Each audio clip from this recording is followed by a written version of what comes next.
আপনি কি জানেন ভারতে এমন এক রাস্তা আছে সেখান দিয়ে গেলে আপনাকে 1 বোতল জল দান করতেই হবে, আর সেটা যদি আপনি না করেন সেখানকার ভূত আপনাকে ছাড়বে না। হ্যাঁ, ঠিকই শুনছেন, এই ভয়ঙ্কর জায়গাটি হিমাচল প্রদেশে অবস্থিত। নাম গাটালুপ। এখানে থাকা এক আত্মা নাকি পথচারীদের কাছে শুধু একটা জিনিসই চায়, সেটা হলো জল। এই জায়গার পেছনে রয়েছে 1978 সালের এক ভয়ঙ্কর সত্য ঘটনা। একবার এই রাস্তা দিয়ে একটি লরি যাচ্ছিল।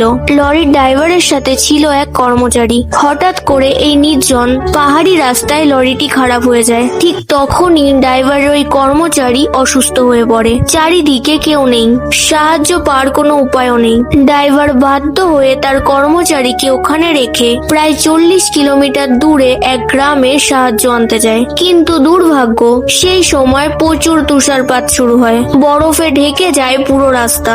ড্রাইভার 5 দিন পরে সেখানে পৌঁছাতে পারে, কিন্তু ততক্ষণে তার কর্মচারী জল আর খাবারের তৃষ্ণায় সেখানেই মারা যায়। তারপর থেকেই স্থানীয় লোকেরা বলে এই রাস্তা দিয়ে গেলে অনেকেই এক অদ্ভুত ছায়া দেখতে পায়। সেই ছায়া পথ আটকে দাঁড়িয়ে থাকে আর খাবার আর জল চাইতে থাকে। কেউ যদি তাকে জল না দেয় তাহলে নাকি সেই লোকটিকে সেই আত্মা সেখানেই শেষ করে দেয়। এই ভয় থেকে স্থানীয় লোকেরা এই জায়গায় একটি ছোট মন্দির তৈরি করে দেয়।